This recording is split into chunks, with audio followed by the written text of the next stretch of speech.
हम डिस्कस कर रहे थे कंजम्पशन फंक्शंस की तरफ हम आगे बढ़ गए थे, और जिसमें हमने डिस्कस करते हुए पिछली वीडियो में हमने आपको बताया था कि एग्रीगेट डिमांड का टॉपिक हमारा चल रहा था। और एग्रीगेट डिमांड में आप जानते होंगे कि हमने आपको बताया था कि जो एग्रीगेट डिमांड है उसमें दो कंपोनेंट्स आपके मेन हैं, एक सी है और एक आई है।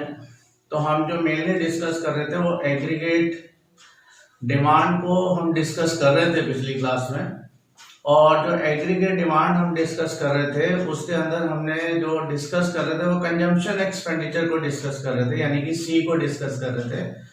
और सी को डिस्कस करते करते हमने आपको ये बताया था कि जो कंजम्पशन होता है वो आपके कितने फैक्टर्स पे डिपेंड करता है। एक तो आपको बताया था डिस्पोजेबल इनकम पे आपका करता है कि आप कितनी इनकम आपकी है और कितनी इनकम आप खर्च करना चाहते हैं। तो डिस्पोजेबल इनकम वो होती है जो टैक्स देने के बाद बच जाती है। और उसके बाद आपको एक दूसरी डेफिनेशन बताया था, दूसरा वर्ड बताया था प्रोपेंसिटी, जिसका मतलब टेंडेंसी होता है। तो मैंने आपको बताया था कि हम आपको नेक्स्ट वीडियो में डिस्कस करेंगे कि प्रोपेंसिटी टू कंज्यूम क्या होता है और उसकी डिटेल क्या होती है। तो आइए स्टूडेंट, ठीक है, अब हम उससे आगे बढ़ते हैं कि प्रोपेंसिटी टू कंज्यूम क्या होता है। जैसे मैंने आपको ऑलरेडी ही बता दिया था कि प्रोपेंसिटी कंज्यूम का मतलब होता है कि कंजम्पशंस और इनकम में क्या रिलेशंस होता है। और पिछली वीडियो में मैंने आपको हिंट भी दे दिया था कि हम उसको नेक्स्ट क्लास में डिस्कस करेंगे कि जो प्रोपेंसिटी टू कंज्यूम होती है वो दो तरह की होती है। There are two types. Number one, average propensity to consume. ठीक है अनिल, प्रोपेंसिटी टू कंज्यूम जो होता है वो दो तरह का होता है। एक तो average propensity to consume APC, और बेटे जो सेकंड होता है वो एमपीसी होता है। और एमपीसी का मतलब होता है marginal propensity to consume. Marginal word मैंने आपको पहले भी डिफाइन किया था। मार्जिनल का मतलब एडिशनल होता है, चेंज होता है, और एवरेज का मतलब होता है पर यूनिट। कि एवरेज प्रोपेंसिटी कंज्यूम का मतलब है APC equal to C divided by Y. APC equal to C, ऊपर हम सी रखेंगे, डिवाइडेड बाय हम वाई करेंगे। जैसे मान लेते हैं कि आपके पापा की इनकम 10,000 रुपए है और आपके घर में 8,000 रुपए खर्च हो जाते हैं, तो 8,000 रुपए ऊपर आ जाएंगे, 10,000 रुपए नीचे आ जाएंगे। 8,000 को 10,000 से डिवाइड करेंगे, 0.8 आंसर आ जाएगा आपका।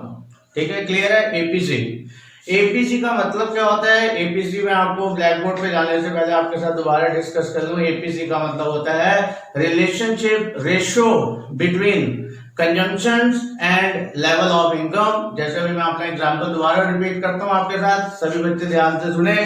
आपके पापा 10,000 रुपए कमाते हैं, 8,000 रुपए आपके पापा खर्च कर देते हैं, कंज्यूम कर देते हैं। तो APC equal to C divided by Y, यानी कि 8,000 divided by 10,000 means answer is 0.8, और यू कैन से 80%। इसका मतलब आपके घर में जो पापा आपके कमाते हैं वो लगभग 80% खर्च हो जाते हैं। ठीक है बेटे, चले आगे। तो 80% मतलब आपने कंज्यूम कर दिया, तो इसको आप ये कह सकते हैं कि 20% आपने सेव कर लिया, यानी कि 2,000 रुपए आपने सेव कर लिए हैं। तो अब हम इसको आगे बढ़ाते हैं। दूसरा कॉन्सेप्ट था marginal propensity to consume. Marginal propensity to consume का मतलब होता है कि जो एमपीसी है उसका फॉर्मूला हो जाता है डेल्टा सी अपॉन में डेल्टा वाई। यानी कि आपके घर में अगर इनकम बढ़ती है, या नेशन की इनकम बढ़ती है, कंट्री की इनकम बढ़ती है, इकोनॉमी की इनकम बढ़ती है, तो इकोनॉमी में स्टैंडर्ड ऑफ लिविंग भी बढ़ेगा और लोगों के कंजम्पशन में भी चेंज आएगा।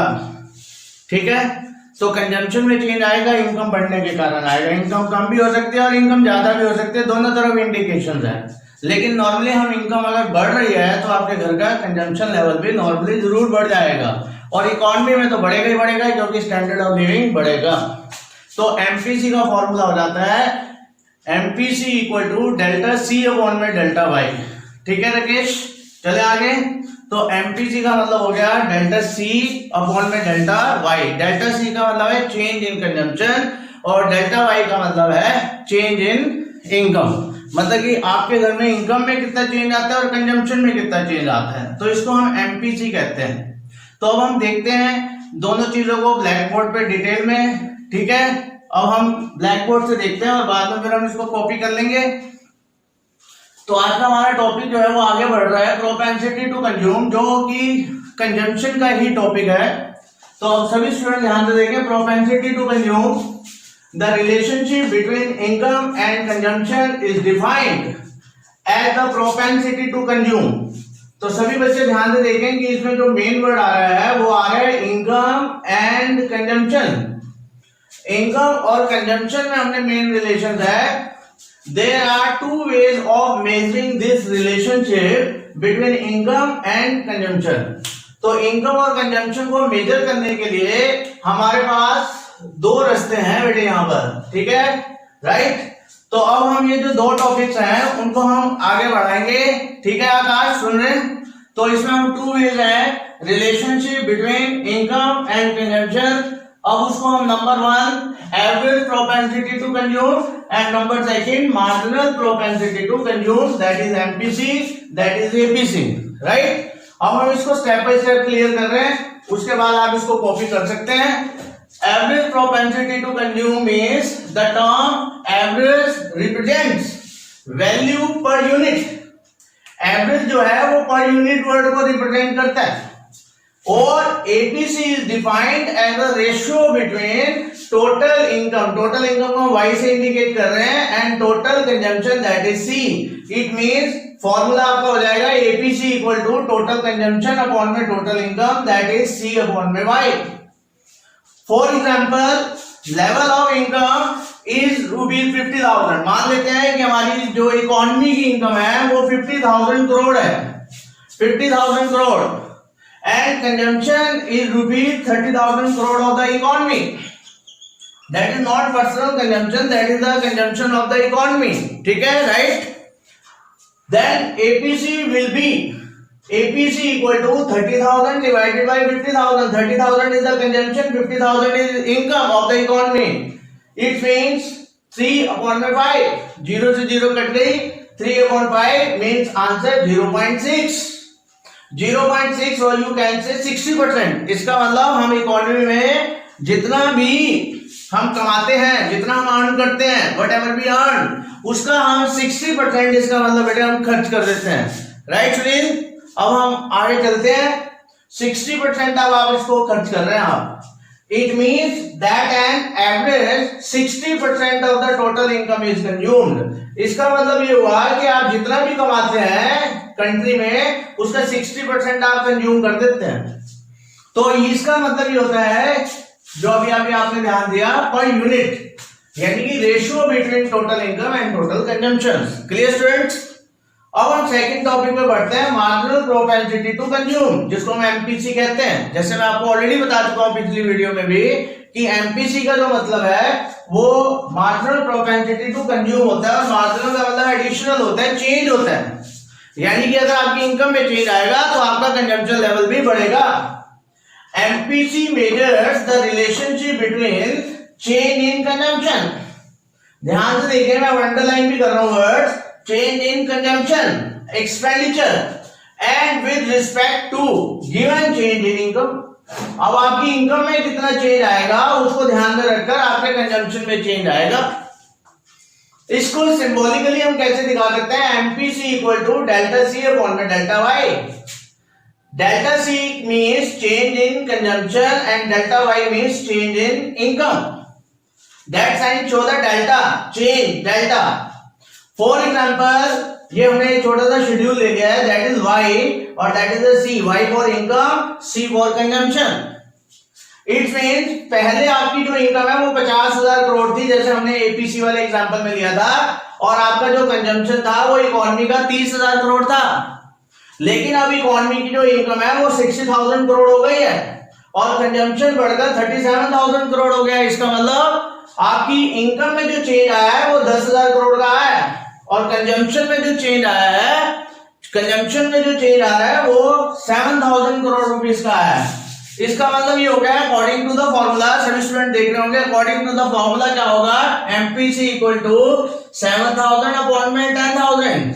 अब आप इसमें देखेंगे 0 से 0 कट जाएंगी तो आपका जो आंसर है वो 0.7 आ जाएगा, और यू कैन से 70%। इसका मतलब ये हुआ कि इकोनॉमी में जितनी इनकम में चेंज आया है हमने उसका 70% और खर्च कर दिया है, और यू कैन से हमने 30% सेव कर लिया है जितनी हमारी इनकम बढ़ी है। ठीक है बच्चों, ओके स्टूडेंट, उम्मीद करता हूँ कि आपने पहले वाला कॉपी कर लिया होगा।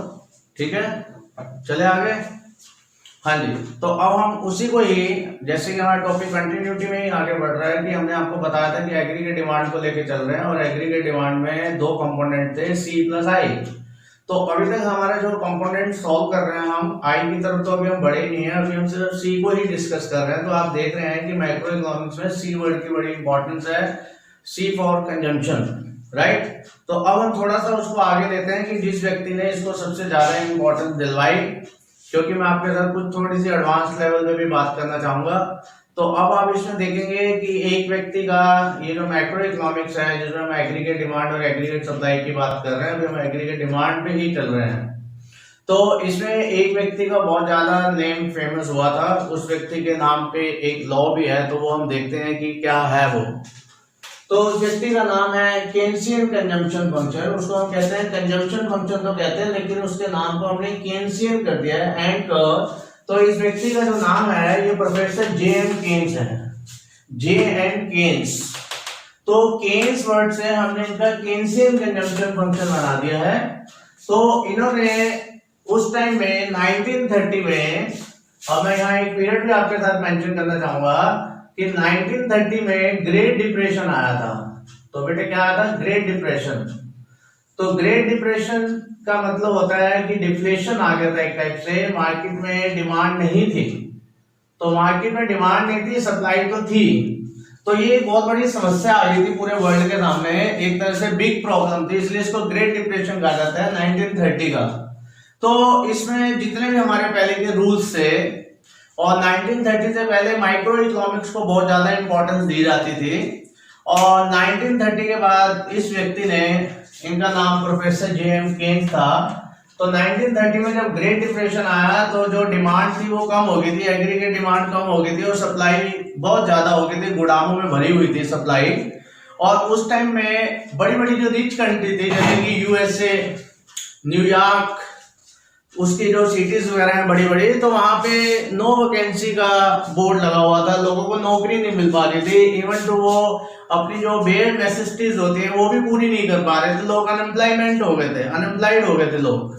तो उस समस्या का कहीं से भी सॉल्यूशन नहीं आ रहा था, और जितने भी इकोनॉमिक्स थे उनकी सबकी थ्योरी कहीं पे भी इम्प्लीमेंटेशन नहीं हो रही थी। तो फिर एक प्रोफेसर सामने आए जिनका नाम था जे एम केन्स, और उन्होंने ये बताया कि डिफ्लेशन को दूर करने के लिए एक ही रास्ता है कि लोगों का कंजम्पशन लेवल बढ़ाया जाए। तो वो कंजम्पशन लेवल कैसे बढ़ाया जाए, तो उन्होंने अपनी पूरी बुक के ऊपर, जो उनका सबसे ज्यादा ध्यान है वो कंजम्पशन के ऊपर है। क्योंकि जैसे आप जानते हैं, मैंने आपको पहले भी बता रखा हुआ है, 11th में भी, अब भी बता रहा हूँ, और इन फ्यूचर में कॉलेज लेवल की क्लासेस में आप पहुंचेंगे हमारे साथ, तो वो कॉलेज की क्लासेस में भी आपको बताते रहेंगे ग्रेजुएशन लेवल पे, जैसे जैसे लेवल आगे बढ़ेगा। तो 1930 में जब ग्रेट डिप्रेशन था, तो प्रोफेसर जे एम केन्स ने अपनी थ्योरी दी शॉर्टकट में, और उसके कारण हमारी कई सारी समस्याएं सॉल्व हो गई और हम डिप्रेशन से बाहर आ गए। तो उनका नाम था प्रोफेसर जे एम केन्स, और उनके नाम पे केन्सियन कंजम्पशन फंक्शन है, और उन्होंने अपनी इक्वेशंस के थ्रू 1930 का ग्रेट डिप्रेशन दूर कर दिया। और इसमें उन्होंने अपना एक फंक्शन दिया, तो सभी बच्चे ध्यान से देखें, C equal to C bar plus B bracket में y है। ठीक है आकाश, सुन रहे? तो अब हम इसको आगे की तरफ लेके चलते हैं। C equal to C bar plus B bracket में y लिखा हुआ है। अब बच्चे सोच रहे होंगे कि कंजम्पशन फंक्शन तो हमने पहले भी पढ़ा है।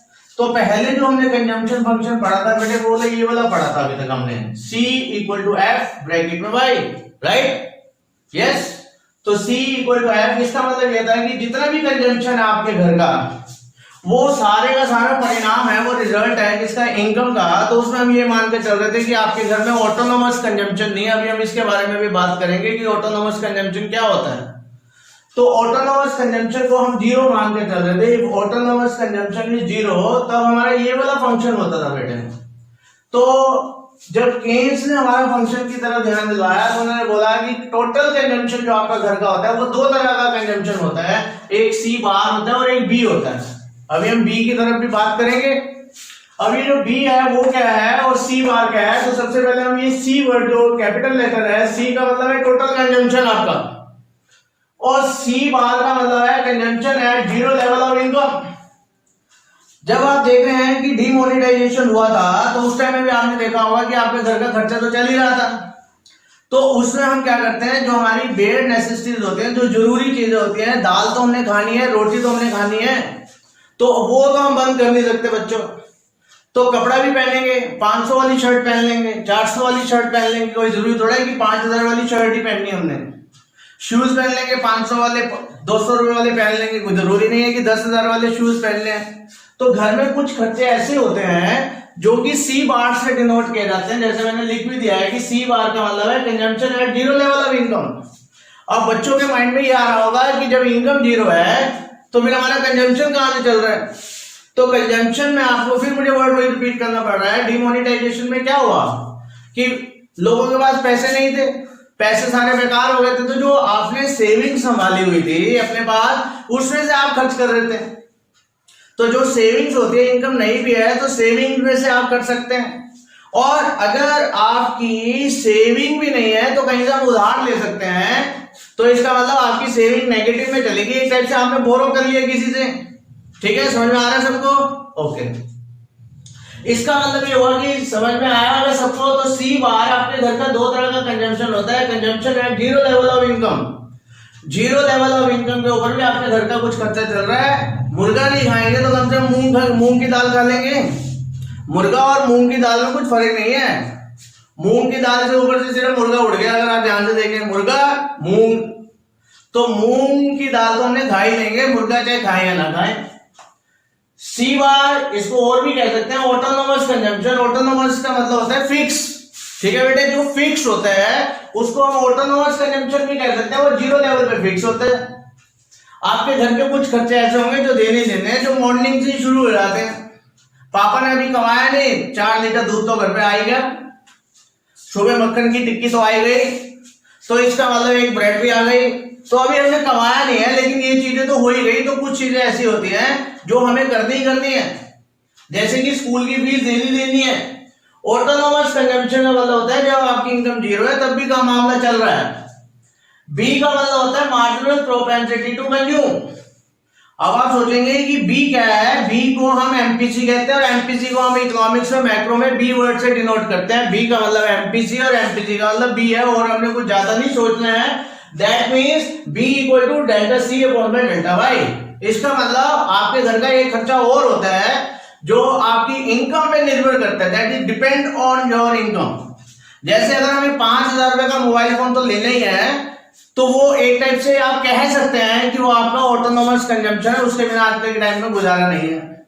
लेकिन अगर हमें 1 लाख रुपए वाला मोबाइल फोन लेना है या 50,000 वाला मोबाइल फोन लेना है, तो वो लग्जरी में आ जाएगा एक टाइप से। आपके पापा की इनकम बढ़ेगी तो आपको महंगे वाला फोन भी ले देंगे, नहीं बढ़ेगी तो 10,000 वाला फोन ले देंगे, हो सकता है ना भी लेके दें। तो वो डिपेंड करता है आपकी इनकम के ऊपर। अब जिस व्यक्ति की इनकम ज्यादा होती है वो ज्यादा बड़ी गाड़ी ले लेता है, जिस व्यक्ति की इनकम कम होगी वो छोटी गाड़ी ले लेगा, जिसके पास नहीं होगा वो स्कूटी ले लेगा, और जिसकी इनकम और कम होगी वो साइकिल ले लेगा। तो कहने का मतलब यही है कि आप इसको कह सकते हैं कि जो सी बार है वो आपके घर का फिक्स करता है। और मार्जिनल प्रोपेंसिटी टू कंज्यूम का मतलब पहले भी आप पढ़कर आए हैं, change in consumption upon change in income. अगर आपकी इनकम ज्यादा बढ़ जाएगी, ठीक है, अगर आप रतन टाटा बन जाएंगे, धीरू भाई अंबानी बन जाएंगे, महिंद्रा एंड महिंद्रा वाले बन जाएंगे, तो फिर बस में थोड़ा सफर करेंगे आप, फिर तो जहाज भी सफर करोगे। और ट्यूशन में आ रहे हैं तो पता चला मर्सिडीज पे आ रहे हैं। तो ये सारी बातें आपको ध्यान रखनी है कि आपके घर के दो खर्चे हैं, सी बार प्लस बी ब्रैकेट में वाई। और पुराने टाइम में ये माना जाता था सी इक्वल टू एफ वाई, यानी कि घर में जो टोटल कंजम्पशन है वो ऑटोनोमस कुछ नहीं है, बस आपकी इनकम पे ही डिपेंड है। लेकिन आज का बच्चा क्या है, बहुत सारी चीजें खा रहा है, रोटी कम खा रहा है, रोटी जो आप कह सकते हैं वो सी बार है, और जो आप बाहर पास्ता खा रहे हैं, पिज्जा खा रहे हैं, वो आप कह सकते हैं कि आपका बी है। तो इसका मतलब आपके घर के दो खर्चे हो गए, एक तो जो नेसेसिटी पे खर्च करते हैं और एक जो लग्जरी पे खर्च करते हैं। तो अब हम इसको आगे बढ़ाते हैं। y equal to level of income, तो इसका मतलब फॉर्मूला आपको समझ में आ गया होगा, ये आपके घर का फिक्स है, ये आपको पेपर में फिक्स दे रखा होगा, 50 करोड़, 40 करोड़, 10 करोड़, प्लस b की वैल्यू कैसे दे रखी होगी, b की वैल्यू आपको दे रखी होगी जैसे 0.7 का मतलब ये हो गया दैट मींस 70%। तो बी का मतलब है कि जितनी इनकम होगी उसका 70% आप खर्च भी करेंगे।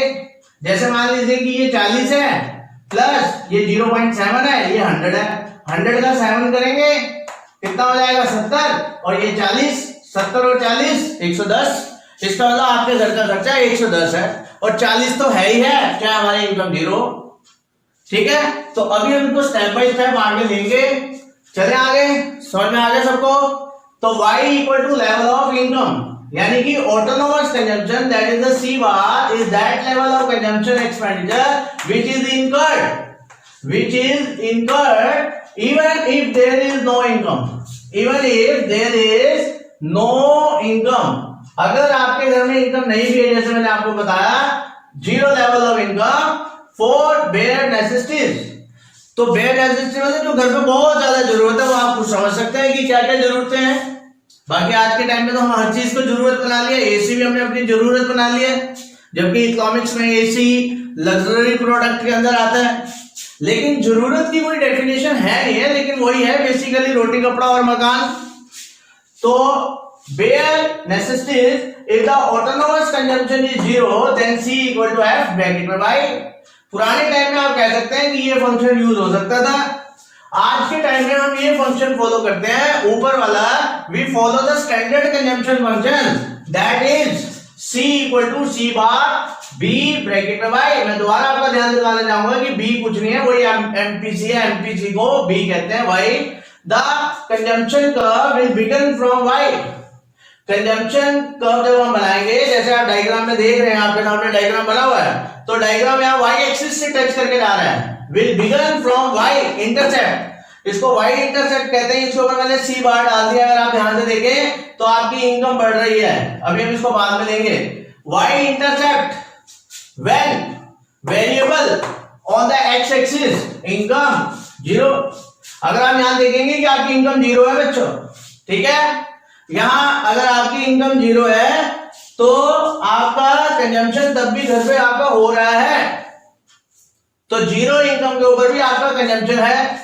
डायग्राम को देखते रहे साथ साथ। तो हम यहाँ पे स्टैंडर्ड कंजम्पशन फंक्शन को फॉलो करते हैं, और इसके ऊपर 3 से 4 नंबर का न्यूमेरिकल क्वेश्चन भी बोर्ड में आ जाता है। ये ध्यान रखें, इस इक्वेशन के ऊपर c equal to C bar plus B bracket में भाई, इसके ऊपर कम से कम 3 या 4 नंबर का क्वेश्चन आ जाता है। अब हम इसको एक्सप्लेन कर रहे हैं। Suppose an economy the value of autonomous consumption is 40 crore. अब आप देख रहे हैं कि मैंने एग्जांपल लिया है कि हमारी जो ऑटोनोमस कंजम्पशन है इकोनॉमी का, वो 40 करोड़ है, एंड एमपीसी जो है वो 0.6 है। एमपीसी 0.6 का मतलब यह है कि आपकी इनकम जो बढ़ेगी उसमें 0.6 का चेंज आएगा। यानी कि अगर आपकी इनकम 100 रुपीज बढ़ती है तो उसको 0.6 से मल्टीप्लाई कर दें, तो इसका मतलब आपने 60 रुपए अपना खर्चा बढ़ा दिया। और मैंने आपको पहले भी बताया था कि इनकम और कंजम्पशन में डायरेक्ट रिलेशन भी है। The consumption at different hypothetical, यानी कि हम एक अपनी तरफ से ले रहे हैं, अपनी तरफ से लेफ्ट करके चल रहे हैं, hypothetical levels of income can be estimated as follows. अब हम यहाँ पे लेफ्ट कर रहे हैं कि आपकी जो इनकम है वो 0 है। शेड्यूल बनाने के लिए अगर आपकी इनकम 0 हो तो क्या होगा, अगर आपकी इनकम 200 हो, जैसे आपने शेड्यूल बना हुआ है, ध्यान से देखें कि अगर आपकी इनकम 0 हो तो क्या होगा, 100 हो तो क्या होगा। ये हमने लेफ्ट कर लिया, हमारी इनकम 0 है, 100 है, 200 है, 300 है, 400 है, 500 है। तो आपको पेपर में दिया हुआ है, आपको क्या दिया हुआ है क्वेश्चन में आपको दे रखा है that is 40 crore, that is given C bar 40 crore. आपके इकोनॉमी का खर्चा 40 करोड़ है, और आपकी जो इनकम में इंक्रीमेंट हो रहा है या जो डिक्रीमेंट होगा वो 0.6 के हिसाब से होगा। तो आपको कंजम्पशन फंक्शन आपने देख ही लिया ऊपर, तो अब आपने यहाँ पे y इक्वल टू 0 लगाना है इक्वेशन में, c equal to C bar plus b। इसका मतलब c 40 क्या है वो आपको बता ही दिया है। 40 आपका क्या बेटे, यस 40 जो है वो सी बार है। सी बार मतलब 40 करोड़ का कंजम्पशन तो होना ही है। b 0.6 है, इनकम हमारी 0 है क्योंकि हम लेफ्ट करके चल रहे हैं कि इनकम 0 है। तो अगर हम इस इक्वेशन को सॉल्व करेंगे तो इसका मतलब ये हुआ कि आपका 0 लेवल के ऊपर जो कंजम्पशन है, 0 लेवल के ऊपर जो कंजम्पशन है वो 40 है, जो मैंने आपको पहले ही बताया था। कि आपकी इनकम जीरो भी होगी तो तब भी आपको कुछ कंजम्पशन होना ही है, वो ऑटोनोमस कंजम्पशन है। जीरो के सामने वाला, जीरो के सामने वाला जो सी होता है वो ऑटोनोमस कंजम्पशन होता है। अब हमने नेक्स्ट वैल्यू करा let y equal to 100, c equal to c bar plus b। c bar की वैल्यू आपको दी हुई है 40, 0.6 भी आपको दिया हुआ है, और y की वैल्यू डाल देंगे 100। तो इसको सॉल्व करेंगे 40 plus 60 that is equal to 100 crore. तो अब आप देखेंगे ऐसे ही आपका शेड्यूल तैयार हो जाएगा। अगर आप इसमें देखें तो क्या है, 0 पे 40 है, 100 पे 100 है। तो इसी तरह से अब आप क्या करेंगे, इसके आगे इनकम ले लेंगे। अगर इसी तरह से आगे आपकी इनकम y है, y आपकी 200 करोड़ दे रखा है, तो क्या होगा, तो ऐसे हम इसको सॉल्व कर सकते हैं। 200 करोड़ की वैल्यू रख देंगे, 300 करोड़ की रख देंगे, 400 करोड़ की और 500 करोड़ की, तो कंजम्पशन आपका तैयार हो जाएगा। और एपीसी आप सीख रहे हैं, एपीसी का फॉर्मूला क्या है, सी अपॉन में वाई। तो सी क्या है, जीरो के सामने तो आपको 40 दिया हुआ है, आपको पता है डिवाइड, इंफिनिटिव आंसर आएगा। उसके बाद 100 को 100 से करेंगे 1, 160 को 200 से डिवाइड करेंगे 0.8, 220 को 300 से डिवाइड करेंगे 0.73, इसी तरह से 340 को 5 से डिवाइड करेंगे 0.68।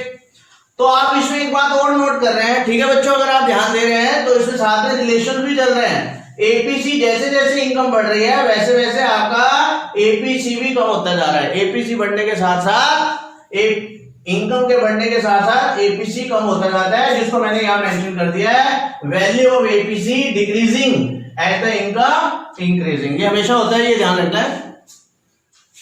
अब आते हैं एमपीसी। अभी आपने थोड़ी देर पहले एमपीसी पढ़ा था। एमपीसी का फॉर्मूला डेल्टा सी अपॉन में डेल्टा वाई। जितना आपकी इनकम में चेंज आएगा और कंजम्पशन में चेंज आएगा, ठीक है बेटे, उसको प्रोपोर्शन जो है वो आपका एमपीसी होगा। और एमपीसी यहां पर कांस्टेंट लिख लेगा, क्योंकि आपकी इनकम में भी कांस्टेंट चेंज हो रहा है। हम यहाँ पे लेट कर रहे हैं कि आपकी इनकम में कांस्टेंट चेंज हो रहा है, तो आपके क्योंकि एमपीसी भी हमारा 0.6 है, तो अब इसमें क्या होगा कि जो एमपीसी है वो 0.6 रहेगा, क्योंकि इनकम कांस्टेंट बढ़ रही है। राइट साहिल, समझ में आ रहा है? तो इसका मतलब ये हुआ कि यहाँ पर एपीसी कैसे निकालेंगे, यू नो एपीसी का फॉर्मूला क्या होता है, आपको सभी को मालूम ही है। एक मैं करके भी दिखा देता हूं। अगर आप देखेंगे 100 है एपीसी, तो 100 को 100 से डिवाइड करेंगे तो आंसर 1 आएगा। दूसरा एपीसी अगर हम देखें तो दूसरे में क्या होगा, 160 अपॉन में 200 मीन आंसर 0.8।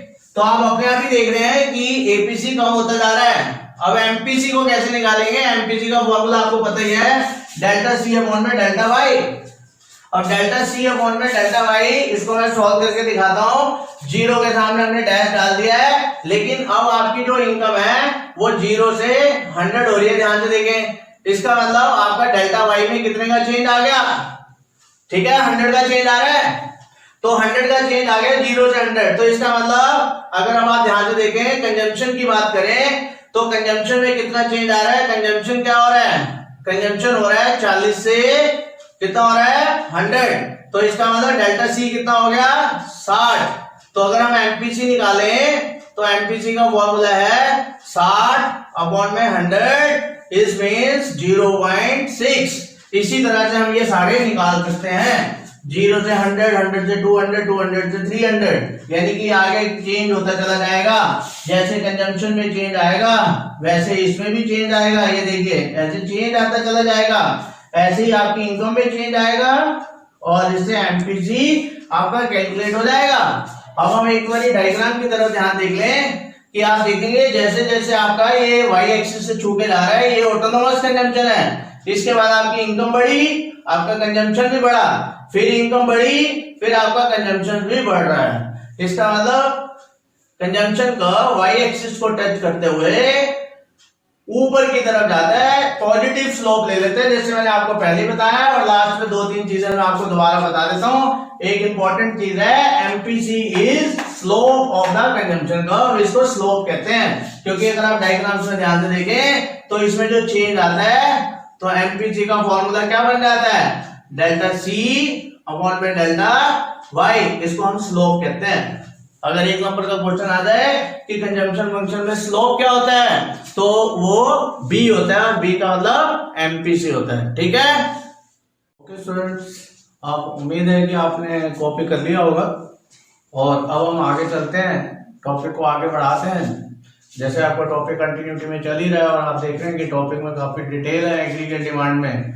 अब उसी टॉपिक को हम आगे बढ़ा रहे हैं और उसको एपीसी से लेते हुए नए टॉपिक की तरफ बढ़ते हैं। अब हमें एपीसी में कुछ कंक्लूजन निकाल रहे हैं। बोर्ड में 1 नंबर का क्वेश्चन आ सकता है, APC greater than 1, APC less than 1 और एपीसी इक्वल टू 1। अब सभी स्टूडेंट को ये पता होता है कि एपीसी 1 से ऊपर नहीं हो सकता, मान लीजिए, क्योंकि जितना आपका इनकम होगी उतना ही आपका कंजम्पशन होगा। लेकिन मैंने अभी आपको बताया कि कंजम्पशन आपका ज्यादा भी हो सकता है। तो कंजम्पशन आपका कब ज्यादा होगा? जब आपकी इनकम ज्यादा होगी। अब कोई स्टूडेंट ये कह सकते हैं कि सर ये सिचुएशन कब होगी? तो ये सिचुएशन कब हो सकती है? ये सिचुएशन एपीसी इक्वल टू आप 1200 रुपए खर्च कर रहे हैं और आपकी इनकम 1000 है, तो इसका मतलब ये हो गया कि आपका जो एपीसी है वो 1.2 हो गया।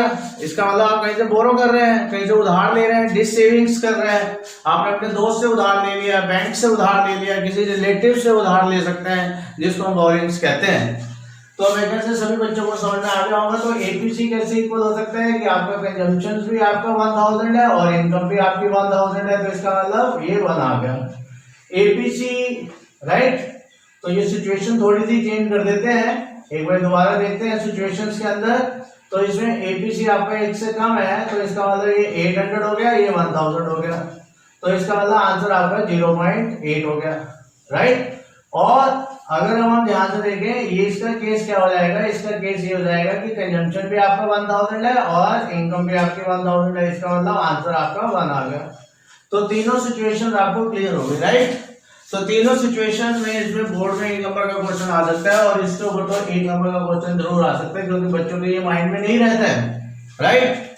तो अब हम आगे चलते हैं। तीनों सिचुएशन में बता दिया 1-1 नंबर का क्वेश्चन बन सकता है। अब हम आ जाते हैं ब्रेक इवन पॉइंट से। ब्रेक इवन पॉइंट आपने माइक्रो में भी पढ़ा।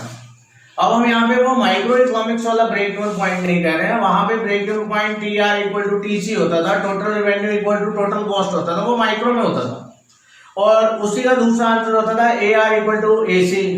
अब आप कहेंगे AR क्या था? AR मीन एवरेज रेवेन्यू और AC मीन्स एवरेज कॉस्ट। तो वो माइक्रो इकोनॉमिक्स का ब्रेक इवन पॉइंट था। अब हम यहाँ ले रहे हैं वो मैक्रो इकोनॉमिक्स का है। तो मैक्रो इकोनॉमिक्स के अंदर आपको इस बार आपकी 12th क्लास में मैक्रो इकोनॉमिक्स है, तो कोई लड़ाई वाली बात ही नहीं है। ब्रेक इवन पॉइंट मतलब मैक्रो इकोनॉमिक्स का ब्रेक इवन पॉइंट। तो ब्रेक इवन पॉइंट क्या आता है? Very simple, when consumption expenditure is equal to the income. Means जब आपका इनकम और कंजम्पशन दोनों बराबर हो जाएंगे। मान लीजिए कि आप 20,000 रुपए कमाते हैं और 20,000 ही आप खर्च कर रहे हैं, तो 20,000 को 20,000 से माइनस कर देंगे तो 0 बचेगा। इसका मतलब सेविंग आपकी 0 होगी वहां पे।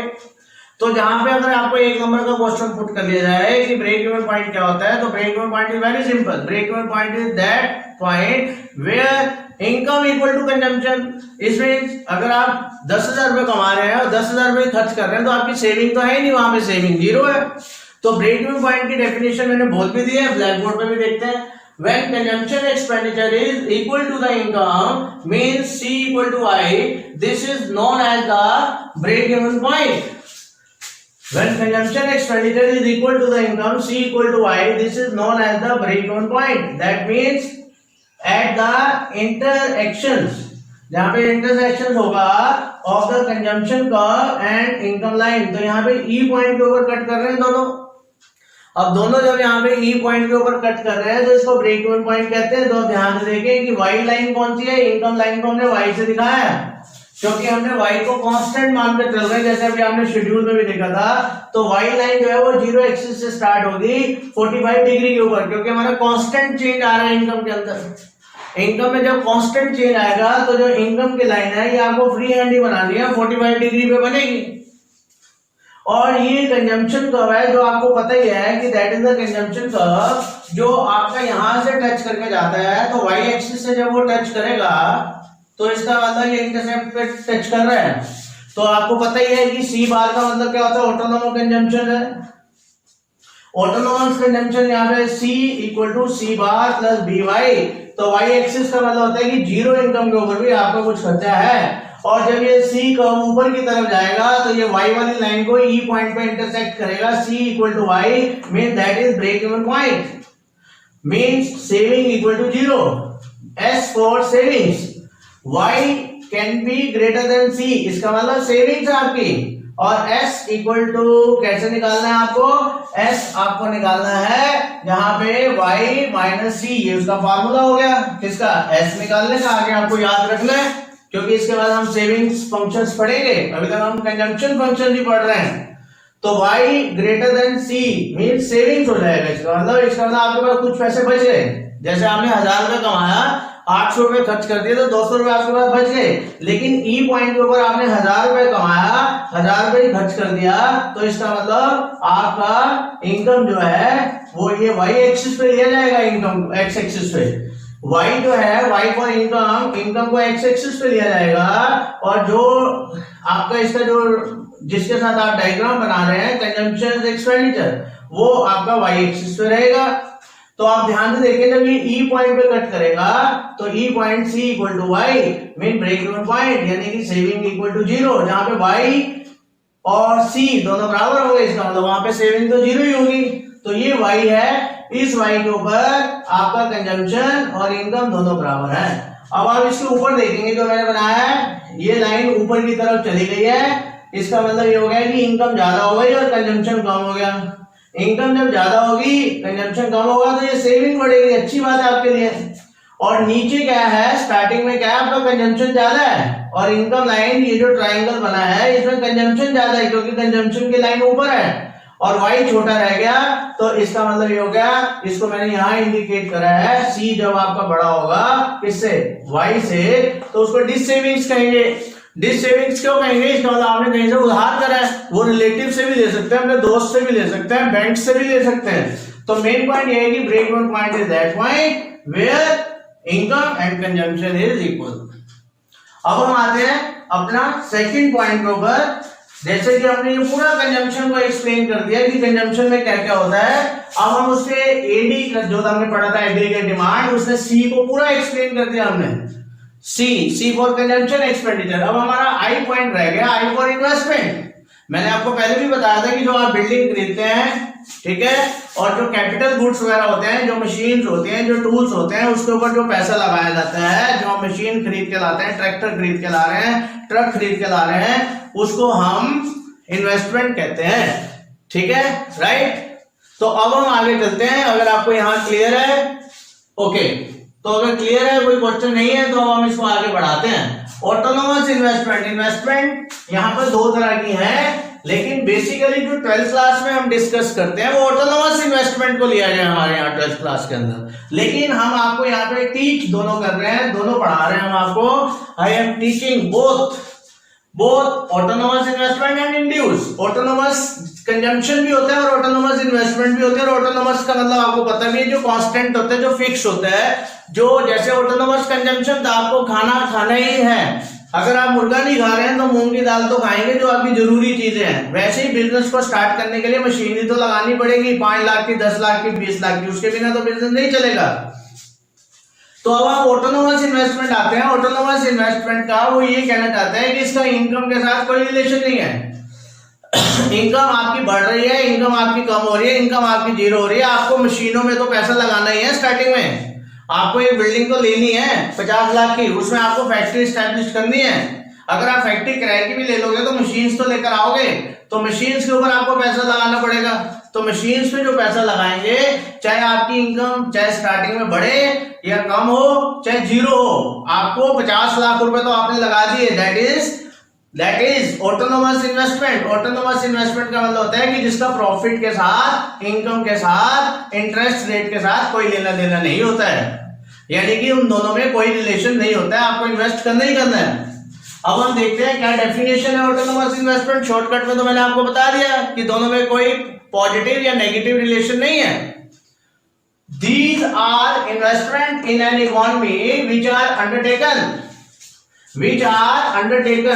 independent of the income level. Independent, अभी मैंने आपको बताया कि आपको इन्वेस्टमेंट करनी ही करनी है, आपको इन्वेस्टमेंट आप करेंगे ही करेंगे, उसका इनकम लेवल से कोई लेना देना नहीं है, वो इनकम पे डिपेंड नहीं है। एंड द इंटरेस्ट रेट, और इंटरेस्ट के ऊपर भी कोई लेना देना नहीं है। स्टार्टिंग में अगर हमें फैक्ट्री लगानी है तो हम चाहे रेट ऑफ इंटरेस्ट कुछ भी हो, हम अपनी इन्वेस्टमेंट करेंगे। तो इसका मतलब आपको समझ में आ गया होगा कि ऑटोनोमस इन्वेस्टमेंट होती है जो आपको करनी है, यू विल हैव टू। आगे हम पढ़ते हैं, these are generally executed by the government as no private entrepreneur may be willing to take such a project since there is no profit motive। ऐसी इन्वेस्टमेंट नॉर्मली सरकार करती है, government करती है, डैम्स बनाती है। डैम्स बनाने में 20 साल लग सकते हैं, 15 साल लग सकते हैं, प्रॉफिट तो बाद में कमाएगी। रोड बनाने में बहुत साल लग जाते हैं, जो ये आपके रोड बनते हैं, हाईवे बनते हैं, इनमें सालों लग जाते हैं, प्रॉफिट तो उसके बाद आता है। ऐसे प्रोजेक्ट में नॉर्मली जिसमें प्रॉफिट बहुत लेट आते हैं या कम होते हैं, उनमें प्राइवेट एंटरप्रेन्योर पैसा नहीं लगाना चाहता। तो ऐसे प्रोजेक्ट में सरकार को पैसा लगाना पड़ता है। जैसे कि हम मान लीजिए कुछ ऐसी सर्विसेज होती हैं जिसमें गवर्नमेंट लॉस में भी जा सकती है और नो प्रॉफिट नो लॉस में भी चल सकती है, तो उसमें गवर्नमेंट आगे आते हैं, प्राइवेट एंटरप्रेन्योर नहीं आते हैं, राइट। अब हम आ जाते हैं आगे, यहाँ पर government as no private entrepreneur may be willing, जैसे यहाँ पे लिखा हुआ है कि उनकी कोई विलिंगनेस ही नहीं होती है। वो प्राइवेट एंटरप्रेन्योर वहां पैसा लगाएगा जहां उसको प्रॉफिट नजर आएगा और जल्दी जल्दी प्रॉफिट हो। तो इसका मतलब ये ऑटोनोमस इन्वेस्टमेंट हो गया कांस्टेंट। तो यहाँ आगे लिखा हुआ है there is no profit motive, ये प्रॉफिट से जुड़ी हुई नहीं है। जैसे मैंने आपको इनकम बढ़ रही है, प्रॉफिट बढ़ रहा है, इनकम कम हो रही है, या प्रॉफिट कम हो रहा है, या इनकम जीरो हो गई, investment is given and constant. आपने अपनी फैक्ट्री में 50 लाख रुपए लगा दिया, वो तो रहेगा ही रहेगा, राइट, उसमें चेंज नहीं होना। ठीक है प्रियांशु, समझ में आ रहा है? ओके, तो अब हम इसको आगे चलते हैं, प्रॉफिट मोटिव। तो इसका प्रॉफिट से कोई लेना देना नहीं होता। अब हम इसमें डायग्राम्स में भी देख लेते हैं कि वाई एक्सिस पे हमने इन्वेस्टमेंट लिया है और एक्स एक्सिस पे हमने इनकम लिया है।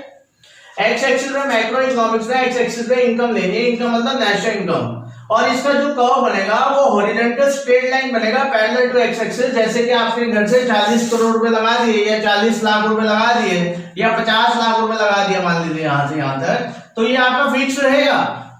तो चाहे आपकी इनकम कुछ भी रहे, चाहे आपकी इनकम बढ़े या कम हो, कुछ भी हो जाए, तो आपकी जो इन्वेस्टमेंट है वो सेम रहेगी। 40 लाख हो सकती है या 20 लाख हो सकती है या 15 लाख हो सकती है, उसमें चेंज नहीं होगा। That is autonomous. इसलिए इसमें लिखा है कि ऐसी इन्वेस्टमेंट जो है वो नॉर्मली गवर्नमेंट करती है। Horizontal straight line parallel to the x axis. अब हम आते हैं सेकंड पॉइंट पे। हमारे कोर्स में बेसिकली ऑटोनोमस इन्वेस्टमेंट रहेगी। अब हम आते हैं इंड्यूस। इंड्यूस का मतलब है कि आप किसी से प्रेरित हो रहे हैं, इंस्पायर हो रहे हैं। आप जैसे आपके ज्यादा मार्क्स आएंगे तो आप और ज्यादा पढ़ेंगे, ठीक है। 12th में अब आपका इंड्यूस इन्वेस्टमेंट का रोल कम है, ऑटोनोमस इन्वेस्टमेंट का रोल ज्यादा है। These investment are directly induced by income level and interest consideration। इसका जो है पॉजिटिव रिलेशन है किसके साथ? इनकम के साथ। इसका पॉजिटिव रिलेशन है प्रॉफिट के साथ। नॉर्मली ये प्राइवेट एंटरप्रेन्योर ऐसी इन्वेस्टमेंट करने के लिए आगे आते हैं जिनमें उनको प्रॉफिट होता है। जैसे हम आप देख सकते हैं जितनी भी मोबाइल फोन कंपनीज हैं और जितने भी आप रिचार्ज डलवाते हैं, वोडाफोन, दूसरी कंपनीज हैं, रिलायंस है, ये प्रॉफिट मोटिव पे चलना चाहती हैं। ये इसीलिए इस मार्केट में आते हैं कि उनको प्रॉफिट कमाना है जल्दी जल्दी।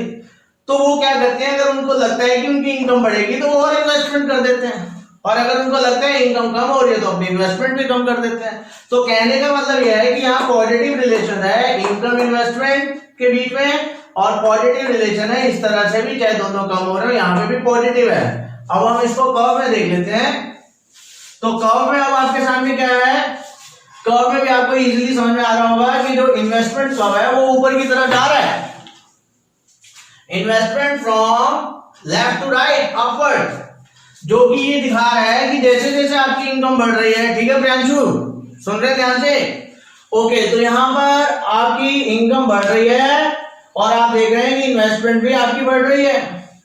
तो इसका मतलब यहाँ पर पॉजिटिव रिलेशन हो गया, यानी कि डायरेक्ट रिलेशन हो गया। हमारे कोर्स के अंदर नॉर्मली ऑटोनोमस इन्वेस्टमेंट के, ऑटोनोमस मतलब fix investment 500 500 500 whatever be the level of the income, but induce investment income के साथ साथ बढ़ेगी। अब हम अपना टॉपिक नेक्स्ट टॉपिक लेंगे, सेविंग्स फंक्शंस। आज हमने एग्रीगेट डिमांड का जो पूरा टॉपिक है वो कंप्लीट कर दिया।